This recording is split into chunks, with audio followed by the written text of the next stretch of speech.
It's the Bruin Insider Show. Nick Koop, Wayne Cook, and appreciate the time of your UCLA football head coach, DeShaun Foster.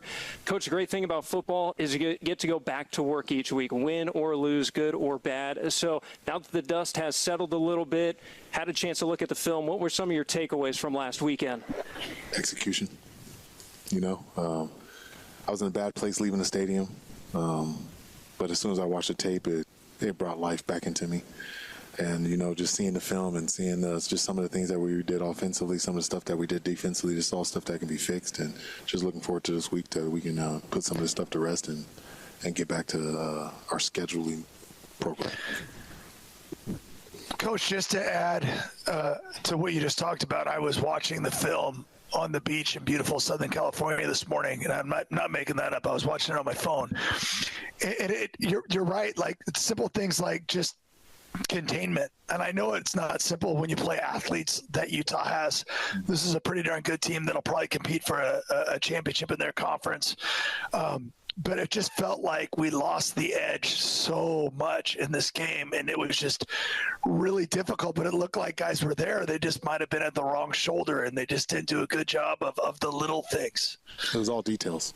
So details offensively, details defensively, and just, we had to go back to square one with everything, and just everybody's got to get back to the details, and, hopefully that'll take care of itself. How do you address that, whether it be the tackling, the approach to making a tackle? Is that just a guy-by-guy, play-by-play basis? How, as a coaching staff, do you guys need to attack addressing those details? It's just mostly more of guys just do what you've been told to do.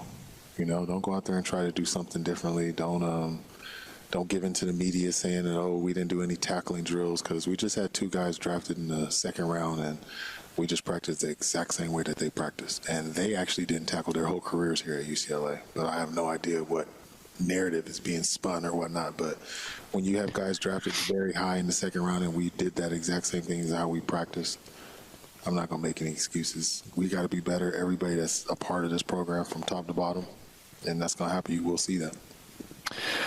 Coach, when I talked to you after the game, and we've all been a part of games that didn't go the way you wanted it to go, I asked you about the locker room because you and I know this real well. Like, you find out who your guys are when stuff goes south. And you said you felt good about the way they were acting, and I imagine, at practice today and film, you start finding out which guys are going to stand up, say, hey, you guys, we got to be better. Sounds like you're pleased with what you heard after the game. I'm curious since then what you've seen.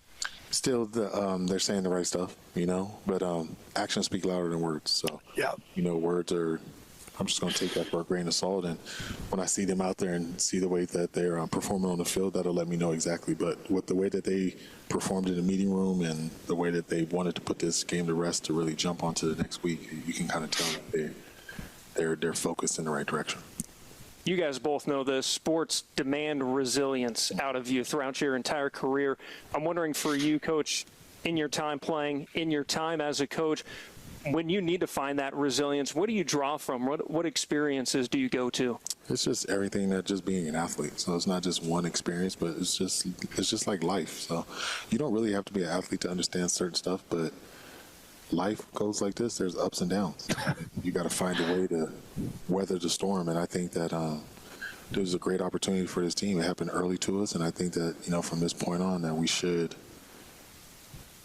have a wake-up call. And I think that they kind of needed that. But I'm just excited to see what's going to happen these next few days, how they come out to practice, what's the intent that they have and what they're doing. But I feel comfortable right now, and, we'll know in a couple of days. Coach, I love what you're saying there, and it's funny because, as coaches, you can't always say this, but as a broadcaster, I can. Some teams played teams that they were going to beat by 40 or 50 or 60 the first week, and other teams had big-time matchups. And it's hard when you bring in 50-something new players. You have a new offensive team. You have a quarterback that's only been here, for summer and fall that didn't be a part of spring. And again, I know you're not going to make excuses. So but we also know that because we're smart enough that a team like this with so many new faces, so many new coaches, is going to get better at what they're doing. Because what's wrong with football nowadays with the transfer portal is it's almost like what used to be so complicated to us and take us more time to learn as players in our day, they have to learn it so quick now. And so when you see a quarterback, and again, I saw so much promise, and I watch football differently than other people from Nico, but I also saw him sail a few balls. I also saw him miss balls, and I guarantee you when he's watching films going, dang it, I got to hit that one. And it was only missed by a foot. You know, but those are the things he's going to want to do. But I imagine the more he gets comfortable in the system, the more he gets comfortable with his receivers, we're going to see him improve quite a bit. The biggest growth is going to be from game 1 to game 2. Yep. So, just looking forward to that. I think that each position understands that they had a little bit in this, so a little bit from the quarterback, a little bit from the running backs, a little bit from the tight ends, a little bit from the receivers, a little bit from the O-line. A little bit from everybody turns into this much. You understand? Yeah. So that's what ends up what's happening. But like I said before, we just got to get back to doing the little things. And I think that this team is understanding that, okay, we can't just skip steps. There's steps to the approach that we have to win these games. At the same time, Wayne saw it, and then I saw it Saturday night. You saw the opportunities were there. Guys were schemed open. There's a lot of potential for this offense, I think. And that got Wayne and I excited because those opportunities, you're right there. And as you said, those little things start clicking. It makes a world of difference. A huge difference. We're able to, put some points up on the board at that first drive. It's 7-6. It's a different situation. So. Yep. It's just it's a learning experience, and everybody has to learn from this, and they got to be open and real with yourself from top to bottom, from coaches to players, and everybody has to understand that, there's got to be growth here in this from game 1 to game 2, and I'm looking forward to it. Offensively, there wasn't enough. I wish we had the ball more because it felt like it was so hard to get into a rhythm. Anthony Woods jumped off the page for me with his speed when he got some space, the way he caught the ball and ran someone over to get in the end zone. That was one of the highlights.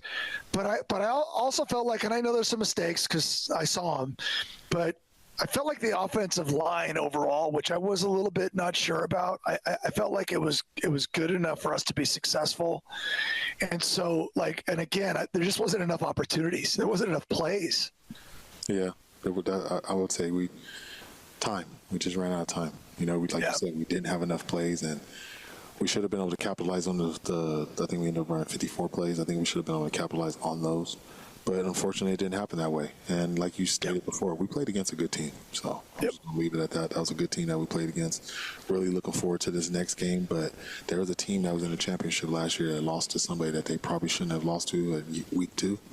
And they put that aside and got back on schedule and were able to do. So I'm looking forward to this.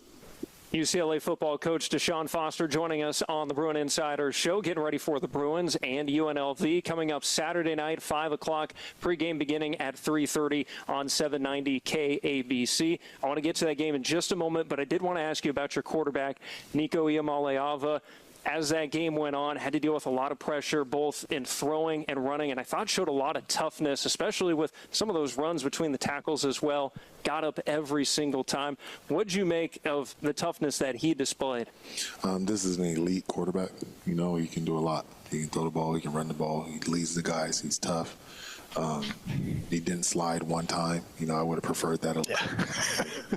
He didn't slide, but it just shows you the type of character that he has, and he's a football player. So we'll work on that part in this next phase. But the only thing I can say is that we're excited for this next opportunity. You will see. We're ready for it. Well, let's do that. Enough looking back. I mean, we watched the film. We broke it down. We're fine. Let's move forward to UNLV. First road game of the year. Be fun to play in an NFL stadium. I imagine the guys are excited about it. Coach, what have you seen from UCLA so far? What's the film look like? We know Dan Mullen's a really good coach. Well, what film are you watching? Because this is a totally different team. Any insight into that? We're watching a lot of film. I don't want to say that. They watch all that stuff, but they have a good quarterback. They've been rotating guys, but they have one in there that's pretty good. The running back is running hard. They have one star receiver out there that he gets at least 9 targets a game, so he's able to make some plays happen. Defensively, the middle linebacker is pretty good. They have some guys up front. So, it's another game. This isn't going to be a cakewalk, and I think that they're probably licking their chops after watching the film and understand, like, oh, we might have an opportunity. So I'm pretty excited for this because this team will be ready to defend their home, and I'm ready to go into it. Calandria, the quarterback, not like Devin Dampier, but he does have some mobility to him and is apt to run. So I look at that and I think, hey, maybe this is an opportunity in a way for you guys to learn exactly from what just happened last weekend and shore up those details on the defensive side. Number one thing you can do in football is learn from the past experience. So I think that these guys, they're locked in and they're pretty focused on that. This morning's team meeting was pretty good. I just liked the way their faces looked, the way that they approached it, and there was no long, just people looking sad. So I think they understood the assignment. They knew what we did wrong out there, and now they're ready to apply what they can be taught, and let's get it going. Coach, I don't have any more questions. I just want to say have a great, amazing week of practice. I know you will. I can't wait to see what we do. You said it. Week 1 to week 2, we're going to watch that film. We're going to get better. I expect UCLA to show up next week and have a great game. So appreciate you joining us. Thank you. Appreciate you guys. Thank you so much, Coach, and we'll talk to you again soon. Most definitely.